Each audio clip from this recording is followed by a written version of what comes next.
प्रसंग ये चल रहा था कि एक बार नारद जी भगवान कृष्ण को मिलने के लिए उनके घर आए। श्री कृष्ण उस समय घर पर कदाचित नहीं थे। उनके पिता वसुदेव जी से मिले।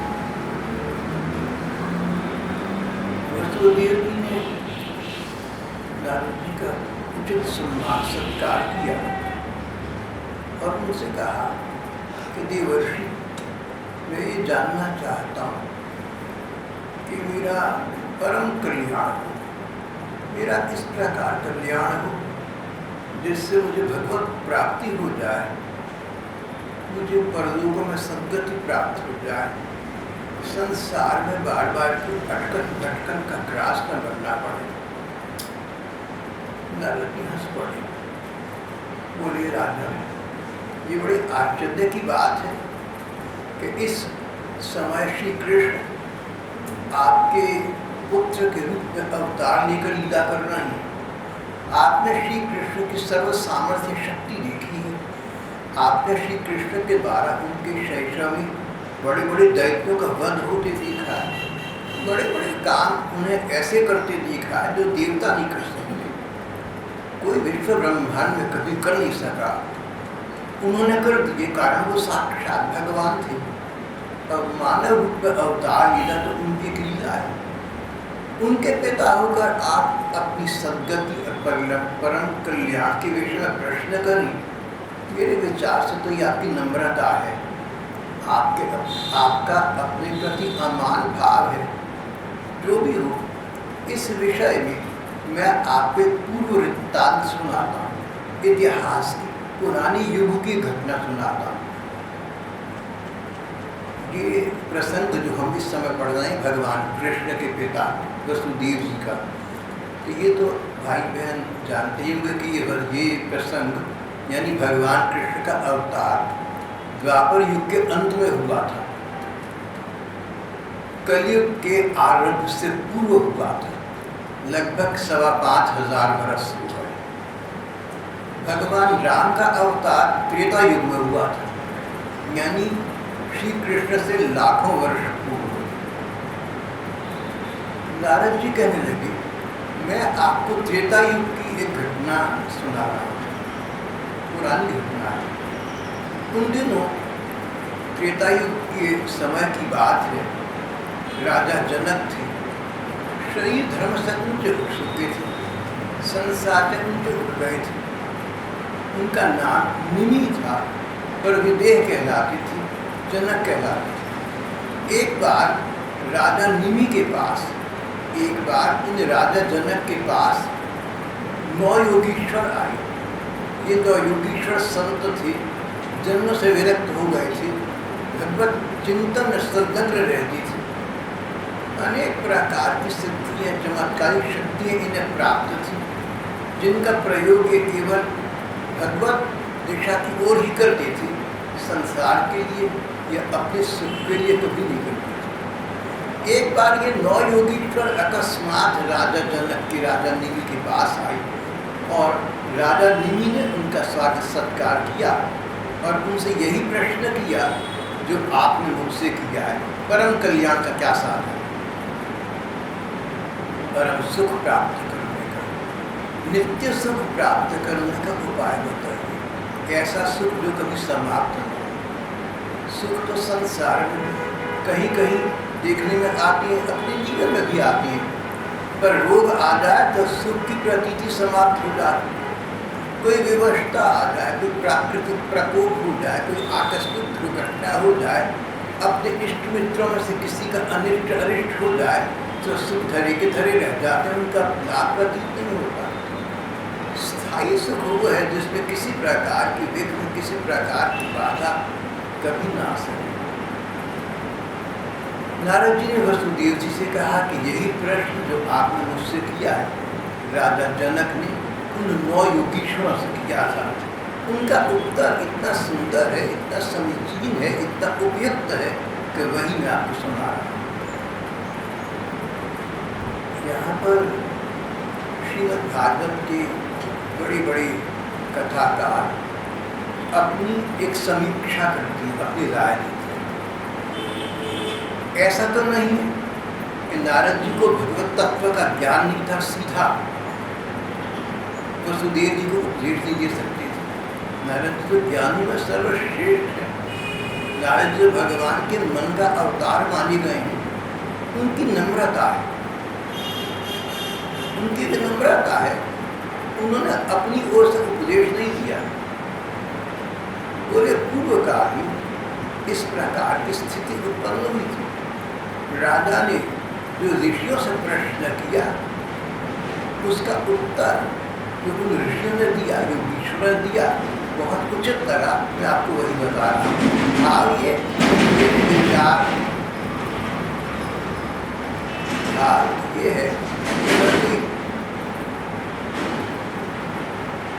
आशा ये कि मैं कोई बड़ा भारी सिद्ध संत नहीं हो गया, क्या कुछ उपदेश देता हूँ। मैंने तो पूर्व काल के संतों की वाणी जो अध्ययन किया, उसके आधार पर कुछ कह सकता हूँ। पूर्व काल में 9 योगीश्वरों ने राजा को जो बातें बताई थी, मैं आपके सामने दोहरा देता। और नारद जी ने वसुदेव जी को उन 9 योगीश्वरों का और राजा जनक का वृत्तांत सुनाया। जब ये वृत्तांत समाप्त होने को आया तो योगीश्वरों ने इसका पर्यवसान किया, इसका समापन किया। सोचा कलयुग आ रहा है। अभी अभी आपसे कहा ये द्वापर युग के अंत की घटना है। कलयुग बस आरंभ होने वाला था। सोचा कलयुग आरंभ होने वाला है। बड़े बड़े सिद्धांत, बड़ी बड़ी समीक्षाएं, बड़ी बड़ी बातें, यज्ञ हवन, अनुष्ठान, कर्मकांड कलयुग के जीव नहीं कर पाएंगे। इसलिए उनके लिए कुछ सुगम सरल सा उपाय होना चाहिए। नारद जी ने अपनी समापन वार्ता में उसकी चर्चा की। नारद जी ने कहा, वंदे महापुरुष ते चरणारविंदम। परम पुरुष श्री कृष्ण के चरणों की हम वंदना करते हैं, हम भगवान को नमस्कार करते हैं। कारण भगवान इतने उदार हृदय हैं, भगवान में इतनी दरियादिली है कि भले ही बड़े बड़े देवता उनके चरण मुकुट उतार कर सिर टिका देते, माथा झुका देते, पर उन भगवान का स्वभाव ये कि कोई अच्छा बुरा, छोटा बड़ा, कोई व्यक्ति उनके शरण में आ जाए, अब उनके भजन में लग जाए, उनके अनुकूल आचरण करने लगे, तो अब तक के उसकी करनी का, अब तक के उसकी कथनी का विचार नहीं करते, शरणागत व्यक्ति को अभय दान देते। जो भी उनके शरण में आ जाए उसे स्वीकार कर लेते। इस प्रकार के शरणागत सेवकों की दुख और दुविधाओं के विनाश करने वाली हैं।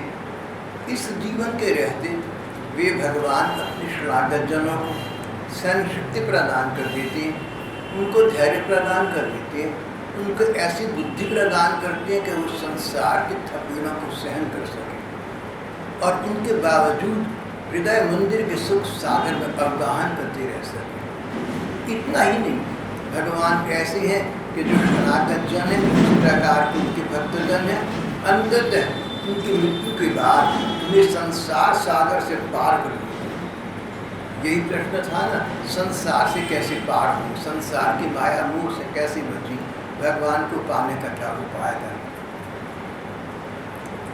तो नारद जी ने कहा, भगवान की शरण ग्रहण करना सर्वोत्तम उपाय है। ऐसे भगवान को हम बारंबार नमस्कार करते हैं। वंदे महापुरुष ते चरणारविंदम।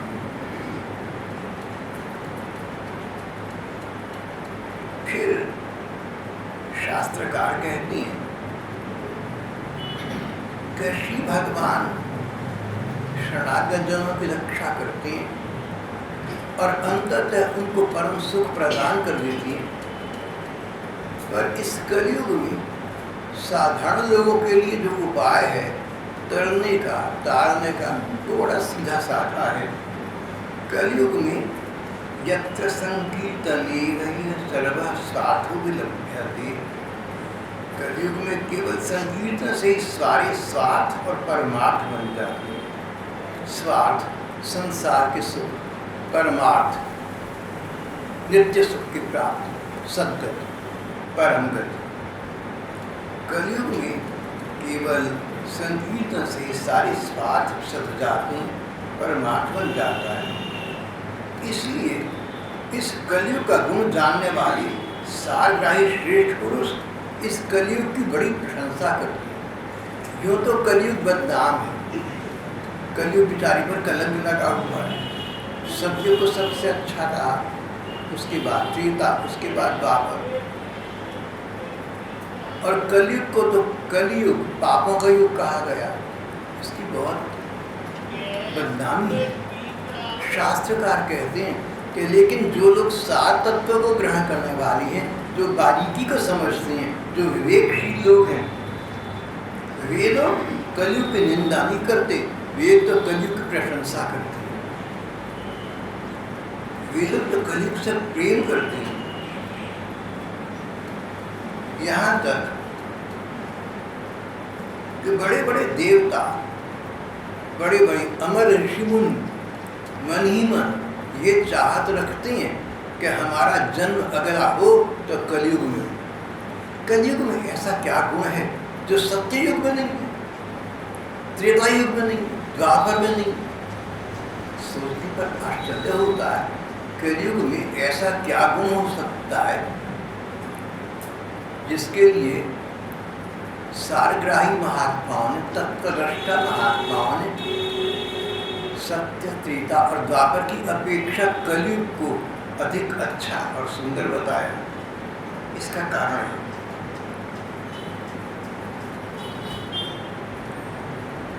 कलयुग में जो भगवान के अवतार हुए, भगवान कृष्ण का अवतार हुआ, अनेक लीलाएं सबके सामने हुई। उनको पढ़कर, उनको सुनकर, उनका मनन करने मात्र से व्यक्ति परम गति को प्राप्त कर लेता है। तुम्हें कोई यज्ञ करने की आवश्यकता नहीं, बड़े बड़े यज्ञ करना। कलयुग में तो सीधा स्वयं भगवान ने कह दिया कि यज्ञ की क्या आवश्यकता है। यज्ञानाम जप यज्ञोस्मि। भगवान ने गीता जी में कहा कि यज्ञ अनेक प्रकार के हैं। यज्ञों में बड़ी मेहनत, बड़ा परिश्रम, बड़े श्रम साध्य है, बड़ी धन साध्य है, बहुत कुछ चाहिए। लेकिन प्रकार प्रकार की इन विभिन्न युगों में, प्रकार प्रकार के इन विभिन्न यज्ञों में सर्वोत्तम यज्ञ है वो भगवान के नाम का जप करना, नाम यज्ञ। यज्ञानाम जप यज्ञोस्मि। स्वयं गीता जी में श्री भगवान ने कहा जप यज्ञ, बस नाम का जप करके जाओ। राम राम हरे हरे, कृष्ण कृष्ण हरे हरे। भगवान का जो नाम अपने प्रिय लगे, हो सके तो उसका रूप का ध्यान करते हुए उस नाम को लटे जाओ।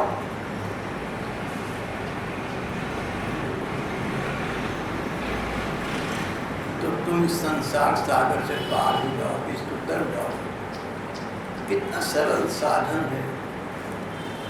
कहीं तो बड़े बड़े यज्ञों का विधान है, कहीं बड़े बड़े तप तपस्या का विधान है, कहीं निधिध्यासन का विधान है, परमात्मा चिंतन का विधान है।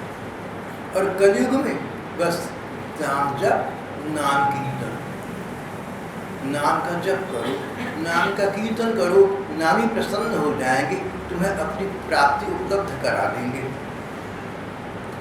कलयुग में केवल संकीर्तन से सारे स्वार्थ, सारे परमार्थ बन जाते हैं। इसलिए इस युग में भगवान की लीलाओं को सुनना, पढ़ना, भगवान के नाम का कीर्तन और जप करना, इससे बढ़कर कोई परम लाभ नहीं है।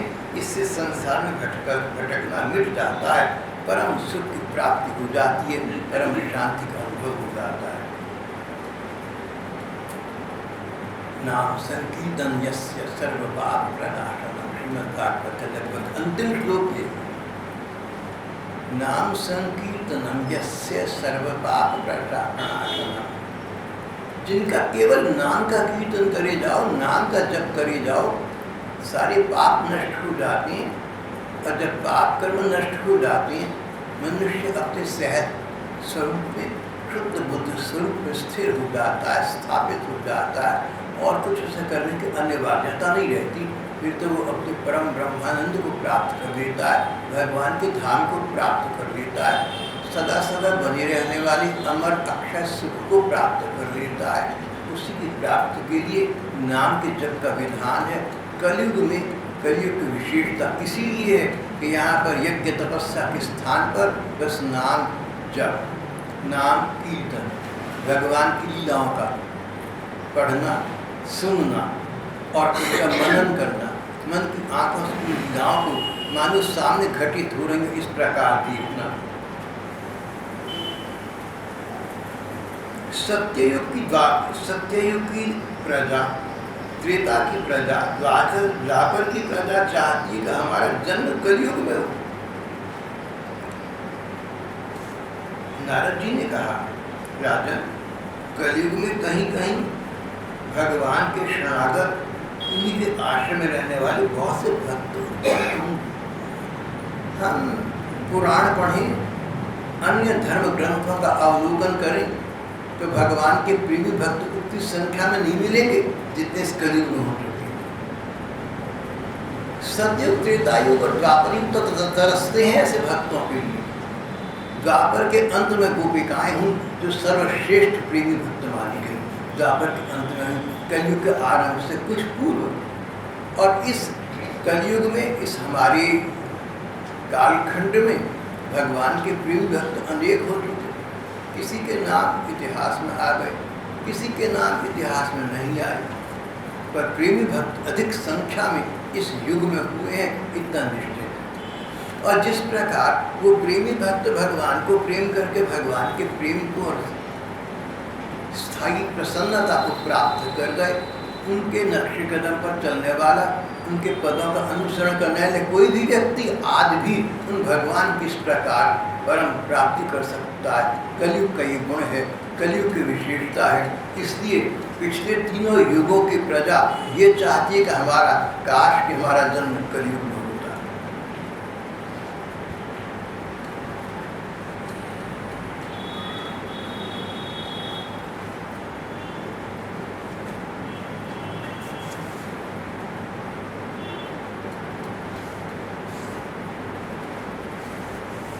वर्ष पहले भगवत प्रेम के साक्षात अवतार प्रभु चैतन्य देव प्रकट हुए 500 वर्ष पहले। बंगाल में हुए, 24 वर्ष रहे, सब छोड़कर जगन्नाथपुरी आ गए, अगले 24 वर्ष वहाँ बिताए। अपने लीला काल में प्रेमावतार प्रभु चैतन्य देव ने नाम जप और संकीर्तन की महिमा पर ही जोर दिया। आज जहाँ जहाँ नाम कीर्तन हो रहे हैं, उन सबका उद्भव, उनका स्रोत चैतन्य महाप्रभु का उद्बोध ही है।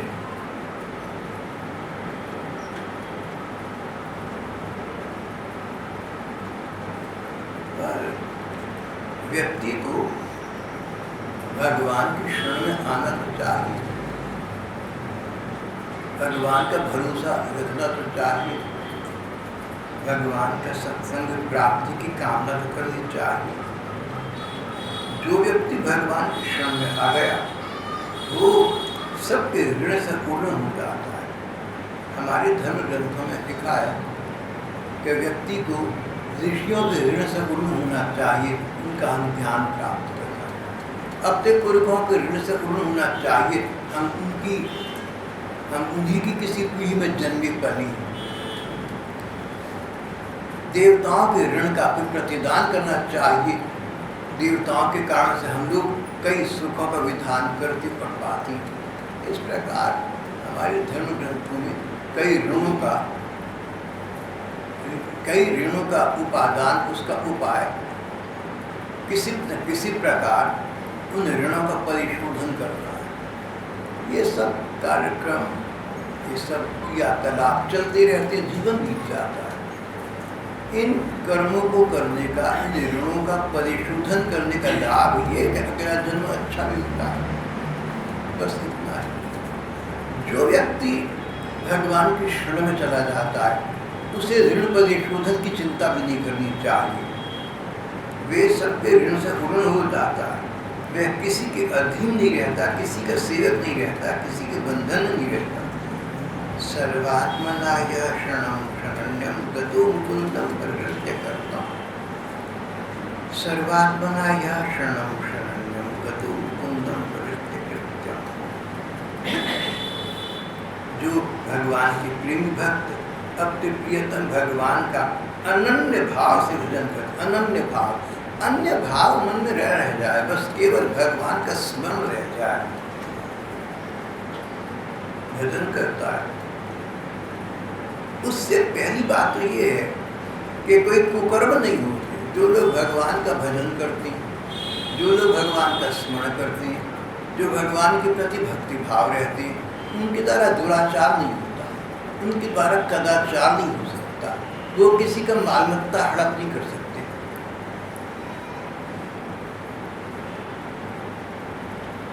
किसी पर तो दृष्टि नहीं डाल सकते, समाज के नियमों का भंगन, समाज के नियमों का उल्लंघन नहीं कर सकते। किसी प्रकार का उनके द्वारा कुकर्म नहीं होता। पैसे वाला व्यक्ति है, अगर भगवान नामी है तो पैसे देकर अपने लड़के को आगे की पढ़ाई में नहीं लगाएगा। लड़का ना कर सके ना सके, भगवान के भरोसे बैठा हूँ, पैसे देकर मैं अपने लड़कों को बाकी लड़कों से आगे नहीं करूँगा, योग्यता से हो तो हो। आज हमारे युग में यही कठिनाई है ना, पैसे और जानकारी के बल पर अनेक काम हो रहे हैं, योग्यता पीछे रखी रह जाती है। इससे उदीयमान पीढ़ी में निरुत्साह बना आता है। भगवत भक्त ऐसा नहीं कर सकते। चाहे आप किसी सत्संग में जाएं, किसी भजन में जाएं, किसी उत्सव में जाएं, अगर आप सच्चे अर्थ में भगवत प्रेमी हैं या भगवत प्रेमी बनना चाहते हैं तो आपके दुराचार, आपके भ्रष्टाचार नहीं कर सकते।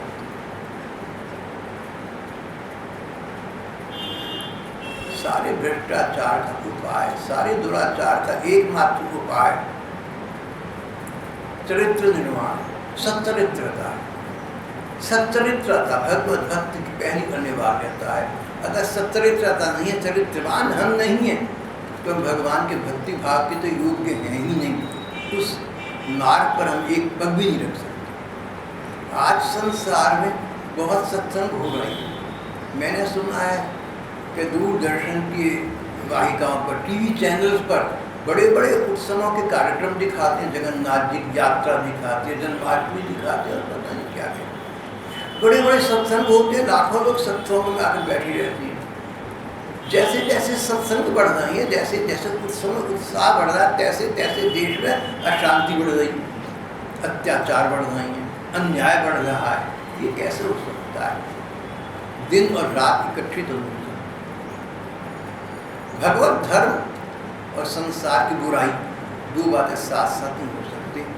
अंधेरा और प्रकाश साथ साथ नहीं। या तो धर्म धर्म नहीं है और या जो उसके चलने वाले लोग हैं वो सच्चे नहीं। देखो, धर्म तो धर्म ही रहता है, उसमें तो परिवर्तन आता है। चलने वालों में कोई कमी है और चलने वालों में कि ये कि वो चलते ही नहीं। कहीं दान दे दो, दक्षिणा दे दो, दंडवत कर दो, मंदिर में चले आओ, माता को दूध जला दो, इन बातों से कुछ मिलने वाला नहीं। सदाचार की आवश्यकता है, सच्चरित्रता की आवश्यकता है। एक हमारी साईं बाबा थे, कहा करते थे भगवत भक्ति का अर्थ है 75% सदाचार। मुझे उनकी ये बात बहुत अच्छी लगती है। सदाचार, दूसरा का हक मत खा लेना, दूसरा का पैसा मत हड़प करना, किसी पर गलत बुरी निगाह में डालना, पैसे के बल से गलत काम मत करना। पूर्व काल की बात है, 50-60 वर्ष पुरानी। जोसेफ स्टालिन सोवियत यूनियन के डिक्टेटर तानाशाह बने, अधिनायक बने, डिक्टेटर बने। बड़े बड़े संवाददाता उनके घर उनकी फोटो खींचने आती थी। संसार में उनका नाम था। एक बार उनका लड़का खेल रहा था, तो समाचार पत्रों के फोटोग्राफर से उस बच्चे की फ़ोटो लेनी चाहिए, हम समाचार पत्र में छापेंगे, ये बेटा है, स्टालिन साहब का बेटा है। स्टालिन ने कहा भैया रुक जाओ। तानाशाह स्टालिन ने रोक दिया प्रेस फोटोग्राफर को, बोले ये लड़का बड़ा होकर अपने गुणों से कुछ स्थान प्राप्त करेगा तो इसके फोटो खींचना और छापना, मेरा बेटा है इसलिए इसकी फोटो नहीं छपेगी। बड़े बड़े लोग बड़ी बड़ी बातें कर दी।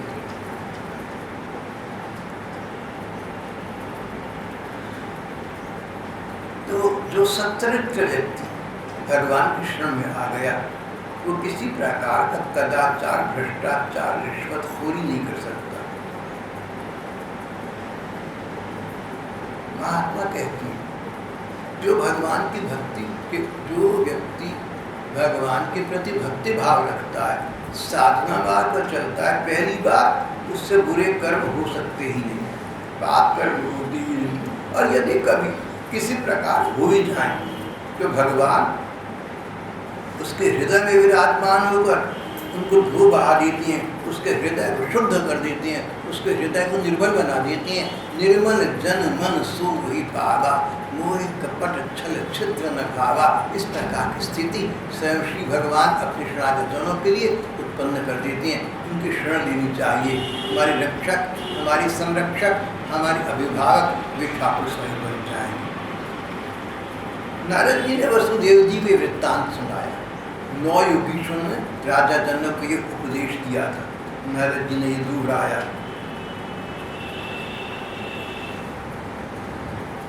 उन्होंने 9 योगीश्वरों के चरणों में प्रणाम किया और वे योगीश्वर इन लोगों के सामने ही अंतर्धान हो गए।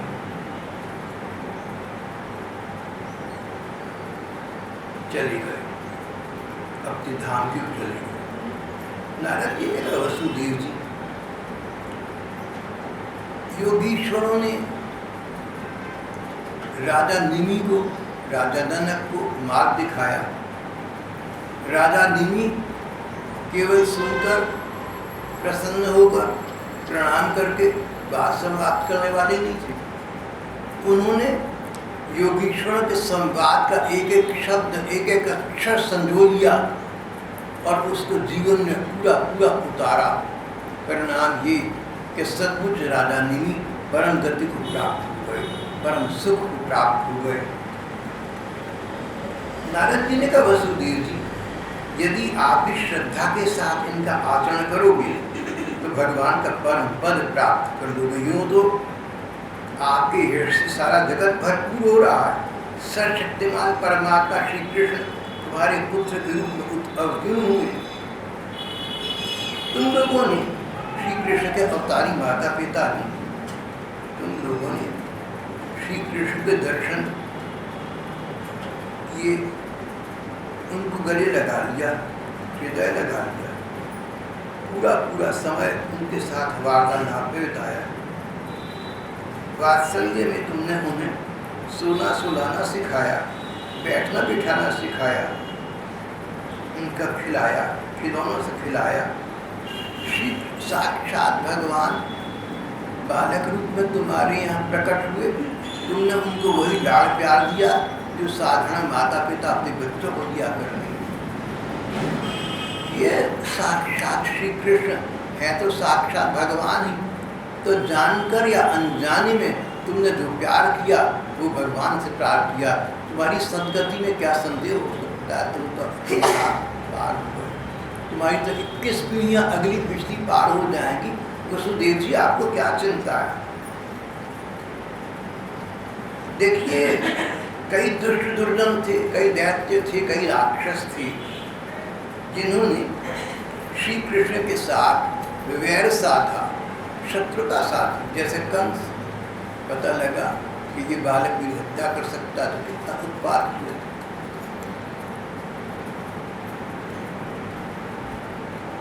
इन्होंने वैर भाव से श्री कृष्ण का स्मरण किया। वो भी कोई नियमानुसार नहीं था।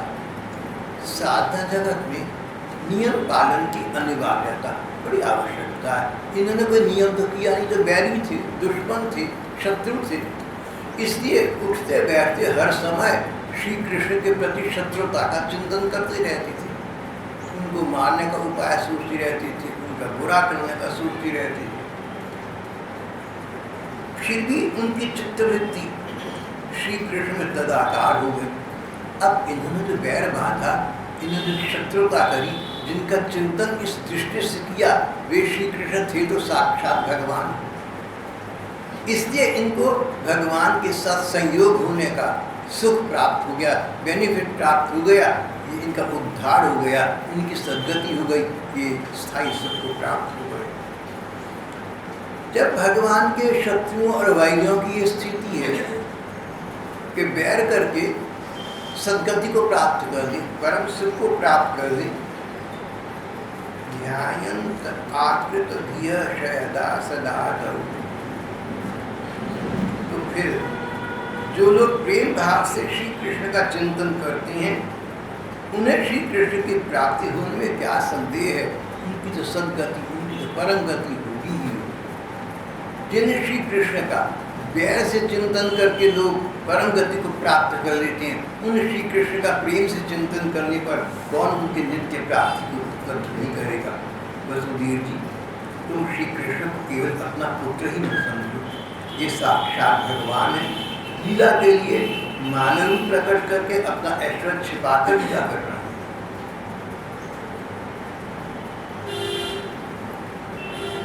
श्रीमद् भागवत की कथा सुखदेव जी राजा परीक्षित को 7 दिन में सुना रहे हैं। 7 दिन बाद परीक्षित की मृत्यु हो जानी थी, सप्ताह के तौर पर नहीं, 7 दिन के बाद जीवन ही नहीं रहना था।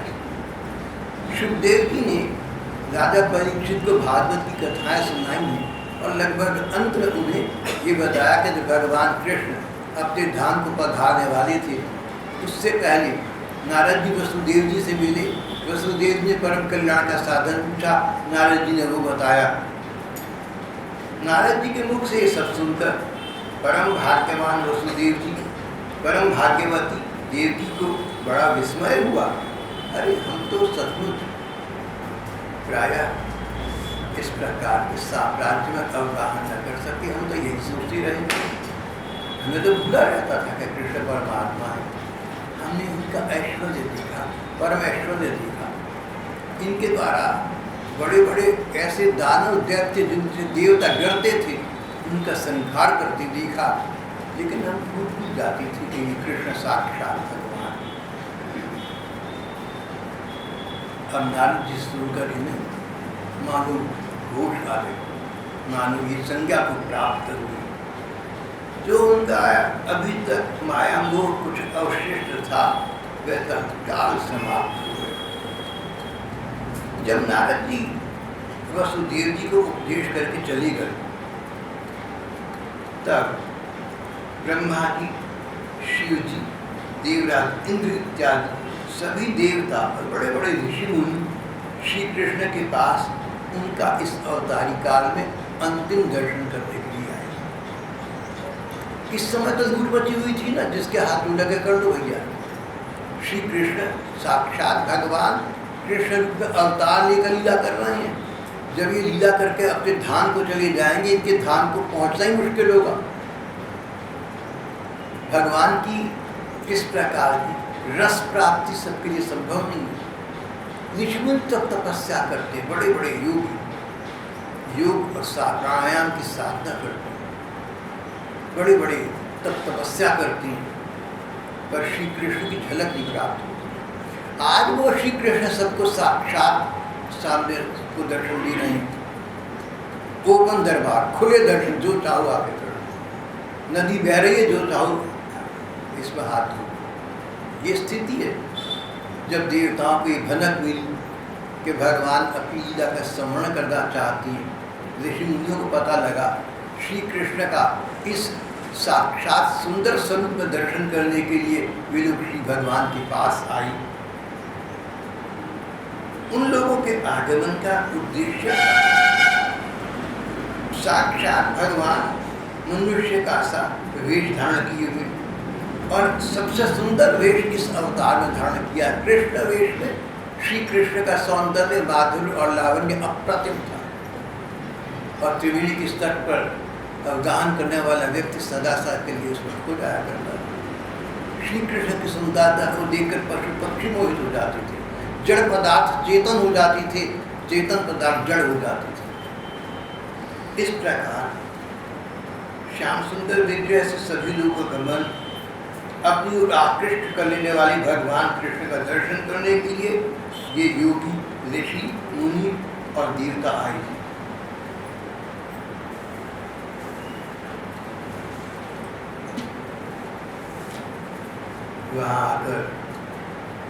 वहाँ आकर इन लोगों ने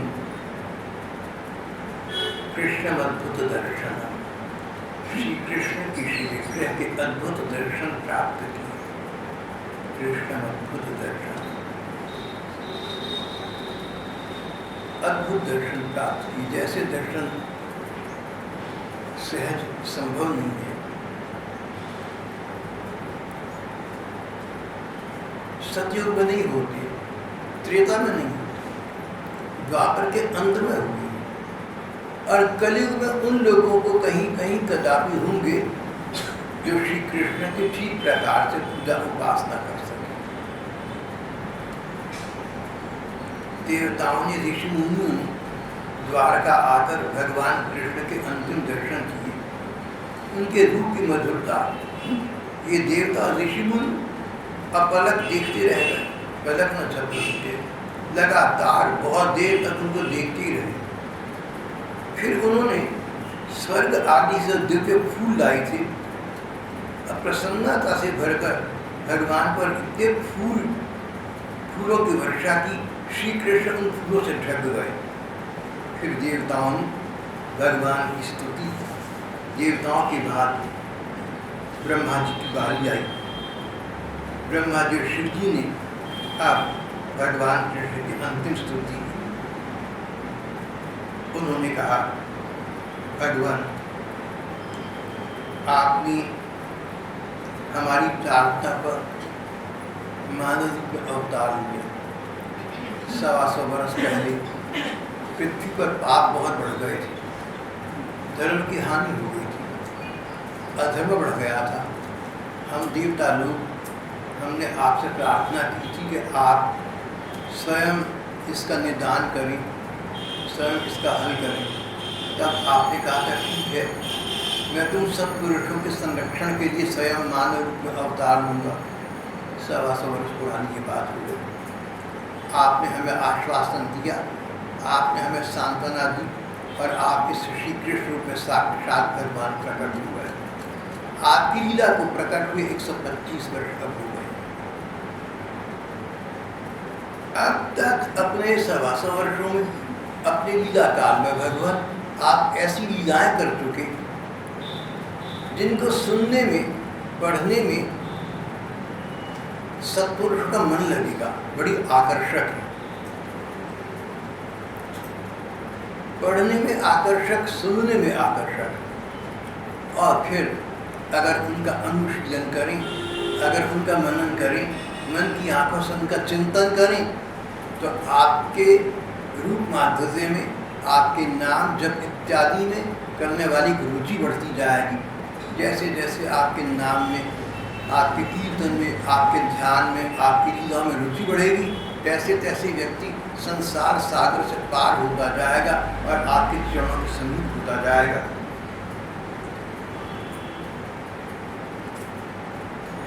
यदुवंश में अवतार लेना, ये तो आपकी लीला थी।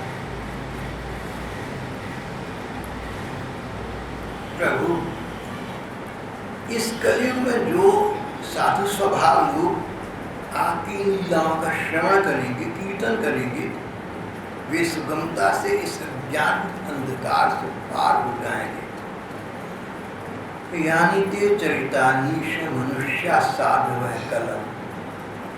जो साधु पुरुष है, समझदार लोग हैं, सज्जन है, सदाचारी लोग हैं, उन्हीं को आपकी कृपा कटाक्ष की प्राप्ति होगी। जीवन में कदाचार दुराचार हो और तब कोई सोचे पूजा पाठ करके भगवान को प्रसन्न कर लूँगा, ये तो विडम्बना मात्र है, ये तो भ्रम है।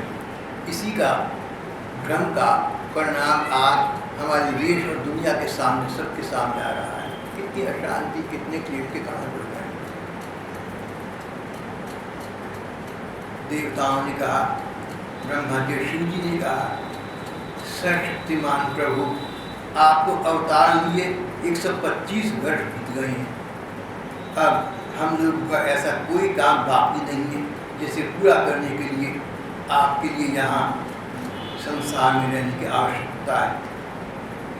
यदि आप उचित समझे तो आप अपने परम धाम में बताइए। हमारा कार्य आप सिद्ध कर चुके, हमारी प्रार्थना को आप पूरा कर चुके। अब अगर आप उचित समझें तो आप अपने धाम को वापस चलिए। भगवान ने कहा, ब्रह्मा जी आप जैसा कहती हैं मैं अपने धाम को वापस चला जाऊँ, संसार को छोड़ दूँगा। आप जैसा कहती हैं मैं पहले से ही वैसा निश्चय कर चुका हूँ। आप लोगों का सब काम पूरा कर दिया, पृथ्वी का भार उतर गया, पर जिस यदुवंश में मैंने जन्म होने किया थी, ये यदुवंश संसार का सबसे बहादुर वंश है, सबसे वीर वंश।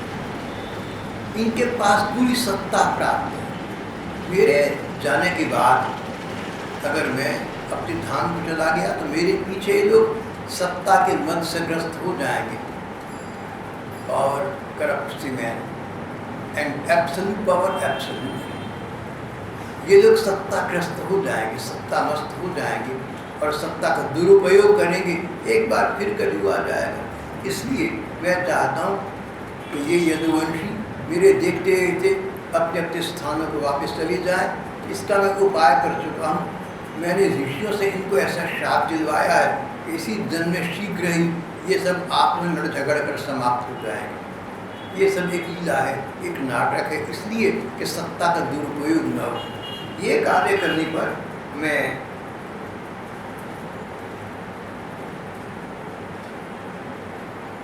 अपने धाम को वापस चले जाऊँगा।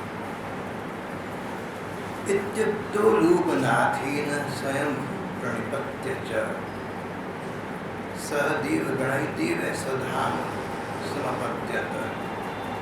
जब भगवान ने इस प्रकार कहा, ब्रह्मा जी ने प्रणाम किया। देवताओं ऋषियों के साथ ब्रह्मा जी अपने लोक को, अपने धाम को चले गए। ब्रह्मा जी ब्रह्मलोक को चले गए। ब्रह्मलोक का दूसरा नाम सत्यलोक। ब्रह्मा जी जहाँ रहते हैं ब्रह्मलोक या सत्यलोक कहलाता है। ब्रह्मा जी अपने धाम को चले गए। ऋषि मुनि और देवता जो साथ आए थे अपने अपने आवासों पर चले गए। अब सबको पता चल गया था कि श्री कृष्ण की लीला के अवसान का समय आ गया है। कहीं कहीं ये बात फैल भी गई। भगवान कृष्ण के परम मित्र उद्धव थे सभी। जब उद्धव जी को ये संकेत मिला तो वे भागे हुए भगवान के पास आए। उनकी और उद्धव जी की और भगवान कृष्ण की वार्ता का प्रसंग हम अगली बार करेंगे।